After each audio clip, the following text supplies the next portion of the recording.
یہ جو آج کل لوگ کہتے ہیں نا کہ صاحب یہ جو قربانی ہے یہ تو بڑی عقل کے خلاف بات ہے کہ اعوذ باللہ کہتے ہیں کہ کروڑوں اربوں روپیہ جو ہے قوم کا وہ نالیوں میں بہہ جاتا ہے،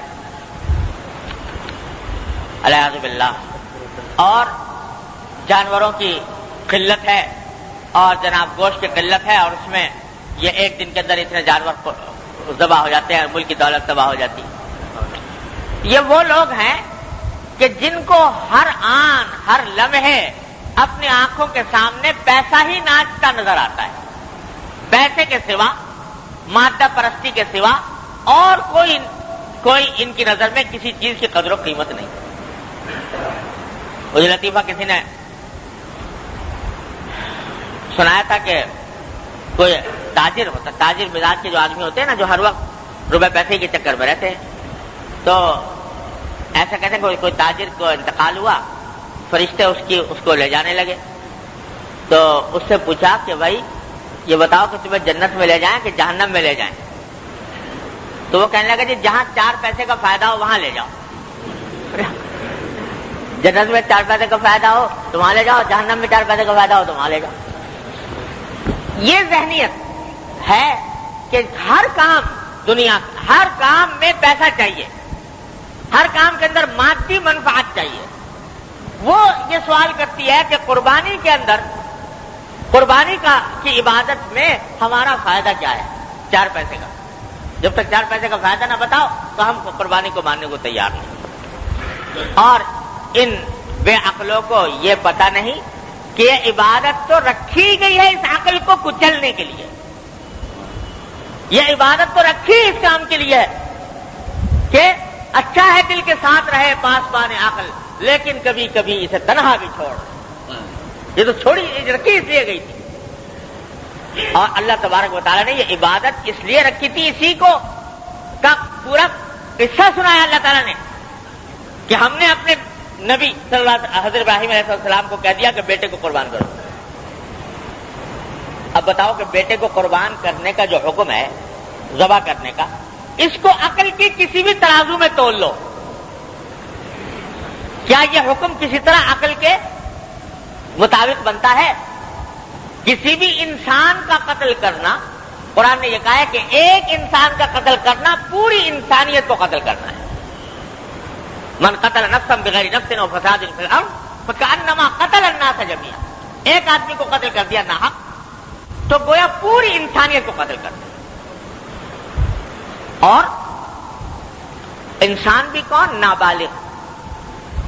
نابالغ بچہ جو ہے، اس کے بارے میں حکم یہ ہے کہ عین حالت جنگ میں بھی، جب جہاد ہو رہا ہو کافروں سے، اس وقت بھی حضور اقدس صلی اللہ علیہ وسلم کی ہدایت یہ تھی کہ جب جہاد کی حالت میں کوئی بچہ آ جائے سامنے تو ہرگز ہاتھ مت اٹھانا بچے کو، لا تقتلوا ولیدا، کسی بچے کو کبھی مت قتل کرنا، ولا شیخن فانیا، نہ کسی بہت بوڑھے آدمی کو، عین حالت جنگ میں بھی منع ہے، تو چجائے کہ حالت امن میں۔ اور بچہ بھی کون؟ اپنی اولاد، اپنا بیٹا بھی مرادوں سے مانگا ہوا۔ تو کسی بھی میزان پہ تول کے دیکھو، یہ عقل کے کسی میزان پر یہ حکم اترتا نہیں۔ لیکن جب حکم آیا ابراہیم خلیل اللہ علیہ السلام پر، تو پلٹ کر ابراہیم علیہ السلام نے یہ نہیں فرمایا، اللہ تعالیٰ سے یہ نہیں پوچھا کہ یا اللہ اس بیٹے نے کیا قصور کیا ہے، یا اللہ یہ حکم آپ نے کیوں دیا، کیا اس کی حکمت ہے، کیا اس کی مصلحت ہے، کچھ نہیں۔ بیٹے کے بعد چلے گئے اور جا کے بتایا کہ دیکھو بیٹا یہ خواب میں دیکھا ہے میں۔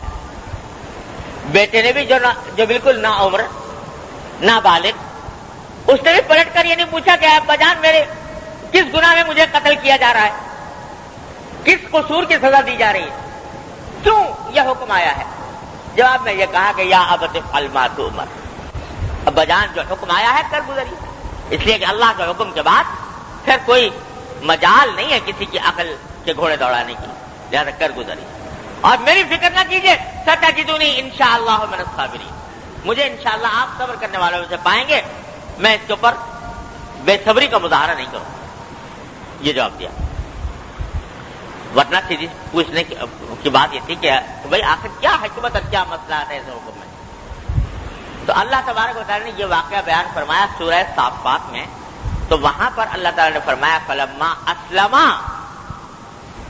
جب باپ بیٹے دونوں نے سر جھکا دیا ہمارے حکم کے آگے، وَتَلَّهُ لِلْجَبِينِ، اور باپ نے بیٹے کو پیشانی کے بل زمین پر گرا دیا.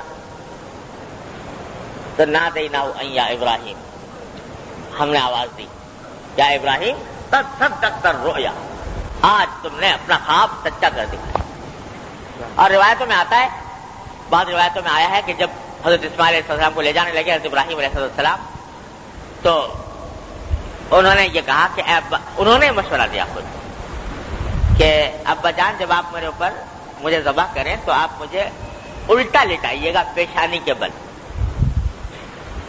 کیونکہ کہیں ایسا نہ ہو کہ اگر سیدھا میں لیٹا ہوا تو آپ میری صورت کو دیکھ کر باپ کی محبت جوش مار جائے اور چھری چلنے میں کوئی کسر رہ جائے.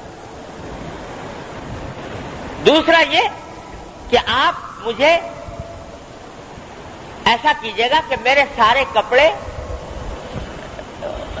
کپڑے جو ہیں وہ میرے جسم کے اوپر اچھی طرح ٹائٹ طریقے سے باندھ دیجیے گا، کیونکہ جب میرے اوپر چھری چلے گی تو بہرحال میں انسان ہوں، تڑپوں گا، اور اس تڑپنے کی حالت میں میرے ہاتھ پاؤں چلیں گے تو خون کے چھینٹے ابلیں گے، اور وہ خون کے چھینٹے میرے لباس کے اوپر چاروں طرف پھیلیں گے. تو میری والدہ کے پاس جب یہ لباس پہنچے گا تو ان کو دیکھ کر بڑا غم ہوگا. لہذا آپ اس کو اس طرح کیجئے کہ کم سے کم کپڑوں کا حصہ جو ہے وہ خون سے آلودہ ہو. لٹا دیا باپ نے بیٹے کو. اللہ تعالیٰ کو یہ منظر اتنا پسند آیا کہ فرمایا جب دونوں باپ بیٹوں نے اپنا سر جھکا دیا تو ہم نے آواز دی کہ یا ابراہیم قد صدقت الرؤیا، تم نے اپنا خواب سچا کر دکھایا، ہمارے حکم کے اوپر پورے اتر گئے. تو اعلان ہو گیا رضامندی کا، تاکہ اب تم نے اپنا کام کر لیا. بندگی کا اعلیٰ ترین مظاہرہ، بندگی کی اعلیٰ ترین مثال تم نے تاریخ عالم پر ثبت کر دی.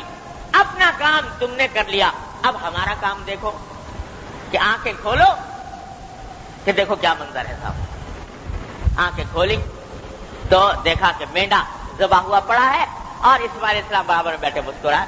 جب یہ کرو گے اور اس جذبے کے ساتھ کرو گے کہ چاہے مجھے ظاہر میں فائدہ کچھ نہیں پہنچ رہا، میری رقم میں کمی آ رہی ہے بظاہر دیکھنے میں، لیکن میرے پروردگار کا حکم ہے اس لیے انجام دے رہا ہوں، جب یہ کام کرو گے اس جذبے سے کرو گے تو کہتے ہیں کہ ایک ایک قطرہ جو اس جانور کے خون کا بہے گا، ایک ایک قطرے سے تمہارے گناہ معاف ہوں گے، تمہارے درجات بلند ہوں گے.